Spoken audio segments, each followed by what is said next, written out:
Élus, écoutez attentivement. Ce soir n'est pas une nuit ordinaire. Ce n'est pas juste un autre moment dans le temps. Dieu a déclaré que ce soir est l'épreuve finale. Ce que je m'apprête à partager n'est pas pour tout le monde. C'est pour quelques-uns seulement, pour ceux qui ont des yeux pour voir et des oreilles pour entendre, pour ceux qui croient que Dieu peut parler à leur situation de n'importe quelle manière, qu'il peut utiliser tout, n'importe qui et chaque instant pour amener une transformation. Ce message est pour ceux qui refusent de limiter Dieu, pour ceux qui savent qu'il n'est pas lié à la logique humaine, ni au temps, ni aux circonstances. C'est pour ceux qui croient pas seulement dans leur tête mais au plus profond de leur esprit que Dieu est vivant et qu'il règne pour toujours. Alors écoutez bien, car ce que vous allez recevoir n'est pas un simple message, c'est une révélation divine, et tout ce que vous manquerez ce soir pourrait être perdu à jamais. Élus, tout ce que vous avez enduré, chaque bataille livrée, chaque larme versée, tout cela vous a conduit à ce moment. Mais avant que les portes de votre percée ne s'ouvrent, avant que vous n'entriez dans ce qui a été promis, il y a une épreuve. Pas n'importe laquelle, l'épreuve finale. Celle qui déterminera si vous êtes prêt à porter le poids du prochain niveau. L'épreuve qui vous propulsera dans votre destinée ou vous renverra à l'attente. Quelle est cette épreuve finale? Pourquoi doit-elle précéder la percée? Comment la reconnaître? Comment la réussir? Écoutez attentivement, car ce que vous allez entendre pourrait déterminer si vous entrez dans tout ce que Dieu a préparé pour vous ou si vous restez errant, non préparé, non qualifié et inchangé. Le concept d'une épreuve finale avant la percée n'est pas nouveau. C'est un principe divin qui traverse toute l'Écriture.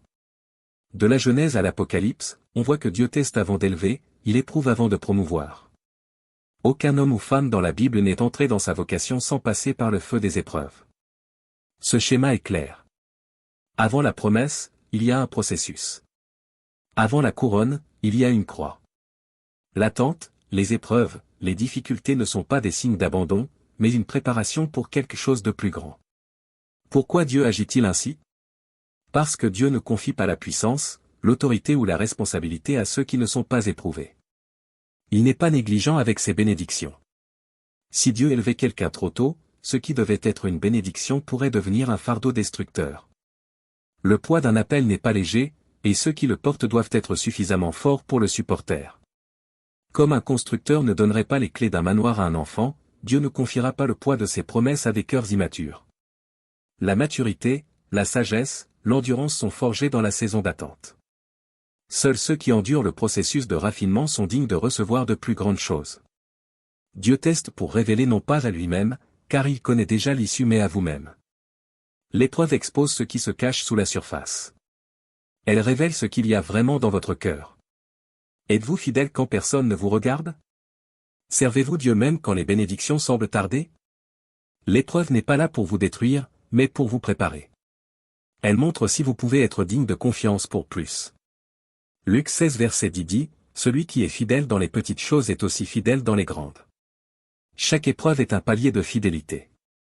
Pensez-y comme à un examen final. Un professeur ne donne pas un examen pour casser l'élève, mais pour évaluer s'il a retenu ce qu'il a appris. Le professeur est silencieux pendant l'examen non pas parce qu'il a abandonné l'élève, mais parce que c'est le moment pour l'élève de démontrer ce qu'il sait. De la même manière, le silence de Dieu pendant votre saison d'épreuve ne signifie pas qu'il vous a quitté. Cela signifie qu'il vous observe, pour voir comment vous allez répondre. Tiendrez-vous bon? Ou abandonnerez-vous? Lui ferez-vous confiance? Ou laisserez-vous le doute gagner? Et c'est là que beaucoup échouent, ils ne reconnaissent pas que leur souffrance, leur retard, leur difficulté est une épreuve, pas une attaque. L'ennemi chuchotera que Dieu vous a oublié mais c'est un mensonge. Votre retard n'est pas un refus, votre épreuve n'est pas une tombe, c'est le terrain d'entraînement pour votre promotion. Joseph a été éprouvé avant de devenir gouverneur d'Égypte. David a été éprouvé avant de devenir roi. Même Jésus a été éprouvé dans le désert avant de commencer son ministère. Si vous êtes testé, c'est parce que vous êtes préparé pour plus. Ne méprisez donc pas l'épreuve. Ne fuyez pas, acceptez-la. Apprenez. Endurez. Car lorsque vous la réussirez, vous entrerez dans un nouveau niveau de gloire, de faveur, et de percée. Jacques 1 verset 12 dit. Heureux l'homme qui supporte patiemment la tentation, car, après avoir été éprouvé, il recevra la couronne de vie que le Seigneur a promise à ceux qui l'aiment. Tenez bon. Votre percée est proche. La Bible est remplie d'hommes et de femmes qui ont affronté une épreuve finale avant leur percée. Certains ont réussi. D'autres ont échoué. L'épreuve n'a jamais été une punition, mais une préparation. Ceux qui l'ont compris ont embrassé l'épreuve. Ceux qui l'ont résisté ont souvent perdu ce qui aurait pu être à eux. Chaque épreuve a été conçue pour révéler le cœur, exposer les véritables intentions, et déterminer si la personne était prête pour le poids de son appel. Il en va de même aujourd'hui. Avant que Dieu ne vous conduise dans votre prochaine saison, il vous testera. Réussirez-vous? Ou échouerez-vous? Prenez l'exemple d'Abraham, Dieu lui avait promis qu'il serait le père de nombreuses nations. Mais avant l'accomplissement, il a dû passer l'épreuve ultime. Dieu lui a demandé de sacrifier son fils unique, Isaac, Genèse 22 verset 1-18. Ce n'était pas une petite demande. Isaac était l'enfant de la promesse. Et maintenant Dieu le réclamait. C'était une épreuve qui allait droit au cœur de la foi d'Abraham. Pourquoi? Non parce que Dieu prend plaisir à la douleur. Mais parce qu'il voulait savoir si Abraham aimait plus la promesse que le donateur de la promesse. Il est facile de faire confiance à Dieu quand tout va bien. Mais qu'en est-il quand Dieu vous demande quelque chose de précieux? Abraham allait-il obéir ou résister? C'est cette épreuve qui sépare ceux qui font pleinement confiance à Dieu de ceux qui ne le suivent que quand cela les arrange. Et à ce moment-là, debout au-dessus de son fils, le couteau à la main, Abraham a prouvé sa foi. Il a réussi l'épreuve. Son obéissance a montré que sa foi n'était pas dans la bénédiction, mais dans le Dieu qui bénit. Et à cause de cela, Dieu a juré de le bénir sans mesure. Il a fourni un bélier à sacrifier à la place, et renouvelé son alliance avec Abraham. Et si Abraham avait refusé?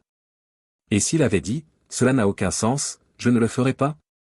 La promesse aurait-elle été retardée? Transmise à un autre? On ne le sait pas. Mais ce que l'on sait, c'est que l'obéissance ouvre la destinée. S'il avait hésité ou désobéi, il aurait peut-être perdu ce pourquoi il avait attendu tant d'années. Aujourd'hui encore, beaucoup échouent à l'épreuve finale, parce qu'ils s'accrochent à quelque chose que Dieu leur demande d'abandonner. Ce n'est peut-être pas un sacrifice physique, mais cela peut être une relation, un travail, une habitude, ou même un rêve. Cela n'est pas aligné avec le plan de Dieu. Plus ils s'y accrochent, plus le retard se prolonge. Mais pour ceux qui, comme Abraham, se rendent et font confiance, la récompense est au-delà de toute imagination. Dieu ne demande jamais quelque chose pour vous l'enlever, il le demande pour pouvoir donner quelque chose de plus grand. Lui ferez-vous confiance même quand cela n'a aucun sens? Joseph avait reçu un rêve prophétique de grandeur. Mais avant que ce rêve ne devienne réalité, il a été jeté dans une fosse, vendu comme esclave, faussement accusé, puis emprisonné, Genèse 37 verset 41. Tout semblait contredire la vision que Dieu lui avait donnée. Chaque épreuve aurait pu être une excuse pour abandonner, laisser l'amertume s'installer, ou douter du plan de Dieu. Mais Joseph a refusé de se laisser définir par ces circonstances. Au lieu de se plaindre, il est resté fidèle. Au lieu de s'éloigner de Dieu, il s'est rapproché. Même en prison, il a utilisé ses dons, interprété des rêves, et s'est préparé pour le moment où Dieu l'élèverait. Et puis soudainement, du jour au lendemain, il est passé de la prison au palais. Les années d'épreuve n'étaient pas vaines. Elles l'avaient préparé à porter la responsabilité à venir.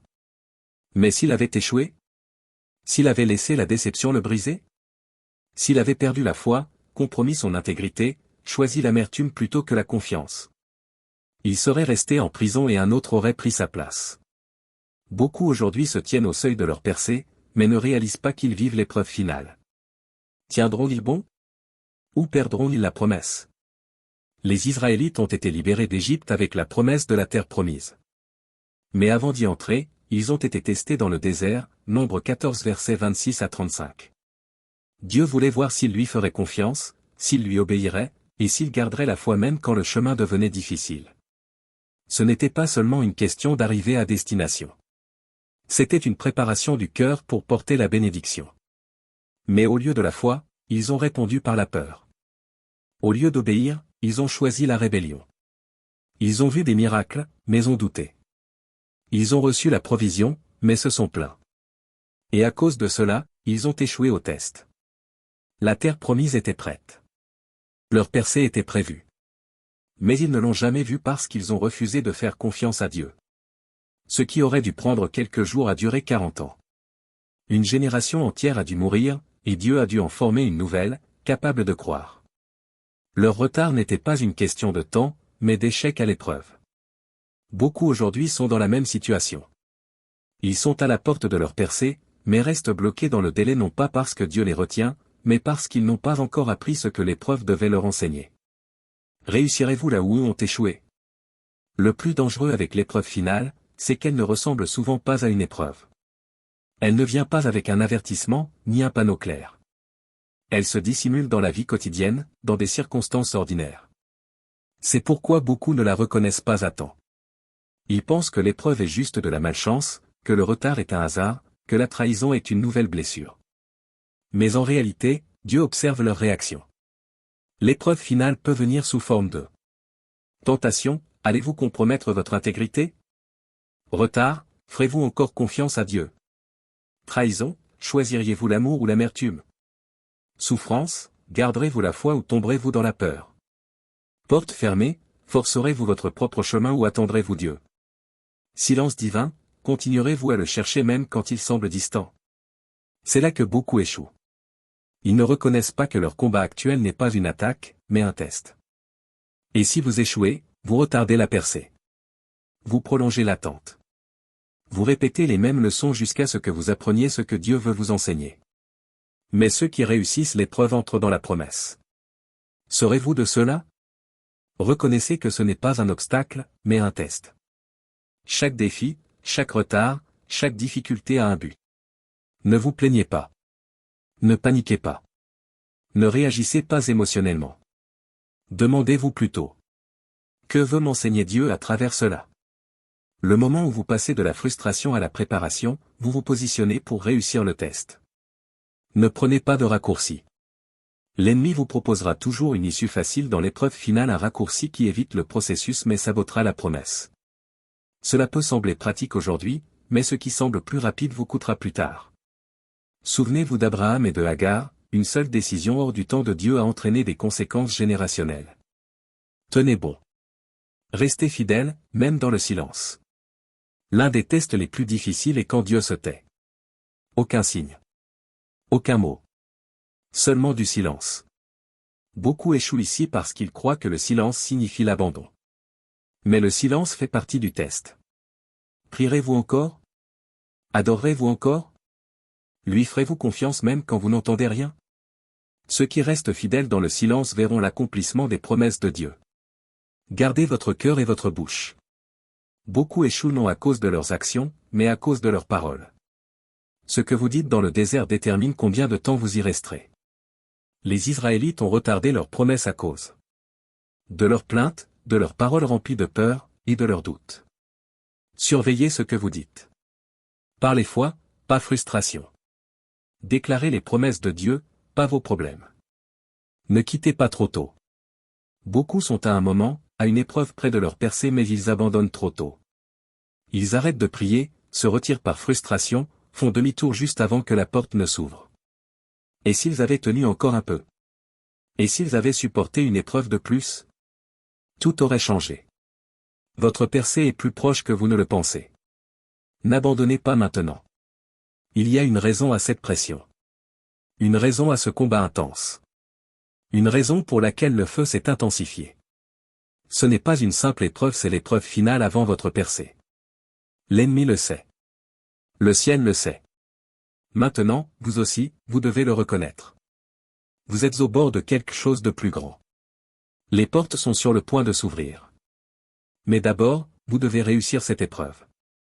Si vous tenez bon. Si vous restez fidèle. Si vous refusez d'être ébranlé. Alors votre percée n'est pas seulement proche, elle est inévitable. C'est le moment qui détermine si vous avancez ou si vous restez bloqué. N'échouez pas maintenant. Ne fléchissez pas. N'abandonnez pas. L'ennemi veut que vous cédiez juste avant la victoire. Il veut que vous renonciez juste avant que la promesse s'accomplisse. Mais vous êtes plus fort que vous ne le pensez. Et Dieu est avec vous. Tenez bon. Poussez. Restez ferme. Car votre prochain niveau est de l'autre côté de cette épreuve. Prions ensemble cette prière de foi. Père céleste, Dieu tout-puissant et souverain, Dieu d'Abraham, d'Isaac et de Jacob, feu dévorant. Je viens devant toi maintenant. Non pas dans la faiblesse, ni dans la peur. Mais avec audace. Debout dans l'autorité de Jésus-Christ. Debout dans la puissance de ta parole. Debout dans l'onction qui brise les jougs. En ce moment, je te présente chaque élu sous le son de ma voix. Ceux qui sont fatigués. Ceux qui se battent. Ceux qui sont à 2 pas de leur percée mais qui se sentent à bout. Père, que cette prière soit comme un feu dans leurs os. Qu'elle les secoue. Qu'elle les réveille de toute complaisance. Que les cieux s'ouvrent au-dessus d'eux. Que ta puissance envahisse leur atmosphère. Que ton esprit tombe sur eux dès maintenant. Tu es le fondeur. Celui qui éprouve les cœurs. Tu es le potier. Et nous sommes l'argile. Tu n'élèves pas sans éprouver. Tu ne promeus pas sans tester. Et maintenant, beaucoup traversent leur épreuve finale. Certains sont éprouvés par le feu de l'affliction. D'autres sont dans la vallée de la décision. D'autres encore affrontent des tempêtes qui semblent trop grandes. Mais toi, Seigneur, tu es encore plus grand. Je déclare qu'aucune arme formée contre eux ne prospérera. Chaque attaque de l'ennemi, envoyée pour les briser, sera transformée en témoignage de victoire. Toute forteresse, chaque retard, chaque malédiction générationnelle qui les alliait, je commande qu'elle soit brisée maintenant, au nom puissant de Jésus. Père, je prie pour une clarté divine. Ouvre leurs yeux pour qu'ils voient l'épreuve pour ce qu'elle est. Beaucoup livrent des combats qu'ils ne comprennent pas. Ils luttent dans l'esprit sans savoir qu'ils sont au seuil de leur percée. Enlève le voile, ôte la confusion. Fais-leur voir l'épreuve comme ce qu'elle est, l'épreuve finale avant la promotion. Donne-leur la sagesse pour discerner chaque stratégie de l'ennemi. L'ennemi est un menteur. Il dissimule l'épreuve sous forme de rejet, de trahison, de perte ou de retard. Mais Seigneur, que tes élus ne soient pas trompés. Qu'ils ne tombent pas dans les pièges de l'adversaire. Qu'ils ne renoncent pas au moment le plus décisif. Seigneur, tout comme tu as testé Abraham en lui demandant Isaac. Tout comme tu as éprouvé Joseph dans la fosse et en prison. Tout comme tu as mis à l'épreuve Israël dans le désert. Tu éprouves tes élus en ce moment même. Mais Dieu, je déclare et décrète. Ils ne failliront pas. Ils ne tomberont pas. Ils ne seront pas brisés. Ils n'abandonneront pas alors qu'ils sont au bord de leur destinée. Donne-leur la force. La force d'endurer. La force de tenir. La force d'avancer quand tout en eux veut s'effondrer. La force de croire même sans rien voir. La force d'attendre quand tout en eux veut précipiter les choses. Père, je réprimande l'esprit de lassitude. Je réprimande l'esprit de découragement. Je réduis au silence chaque voix démoniaque qui murmure, c'est fini. Tu n'y arriveras jamais. Dieu t'a oublié. Ce sont des mensonges. Que le feu de ta présence consume chaque mensonge démoniaque, maintenant. Que l'espérance se lève. Que la foi soit restaurée. Que le feu frais de ton esprit tombe sur eux, dès maintenant. Saint-Esprit, souffle sur eux. Que le vent nouveau entre dans leur esprit. Que le réveil éclate dans leur âme. Que l'huile de ton onction coule sur eux, de la tête jusqu'à la plante des pieds. Père, je me tiens à la brèche pour ceux qui veulent t'abandonner. Je crie à toi pour eux. Seigneur, ne les laisse pas faiblir. Ne les laisse pas faire demi-tour. Donne-leur la force d'Élie pour devancer la tempête. Donne-leur l'endurance de Job pour tenir dans l'affliction. Donne-leur le courage de David pour abattre chaque géant sur leur route. Je déclare et décrète que leur histoire ne finira pas dans la défaite. Leur témoignage ne s'éteindra pas dans l'échec. Leur destinée ne sera pas volée par l'ennemi. Seigneur, fais-leur réussir cette épreuve. Qu'ils entrent dans leur percée. Qu'ils pénètrent dans leur prochain niveau.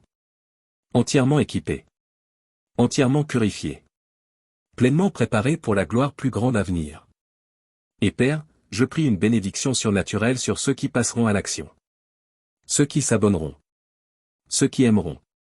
Ceux qui partageront ce message. Seigneur, que cet acte d'obéissance débloque une faveur inhabituelle. Qu'il apporte accélération divine dans leur vie. Qu'il ouvre des portes qu'aucun homme ne peut fermer. Que cela marque un tournant dans leur parcours. Là où il y a eu du retard, qu'il y ait accélération divine. Là où il y a eu du manque, qu'il y ait provision surnaturelle. Là où il y a eu de l'oppression, que les chaînes soient brisées et que la liberté vienne maintenant. Au nom puissant de Jésus. Seigneur, nous te remercions car l'épreuve est temporaire. Mais tes promesses sont éternelles. Nous te remercions parce que la bataille est déjà gagnée. Nous te remercions car la percée n'est pas juste en route. Elle est là.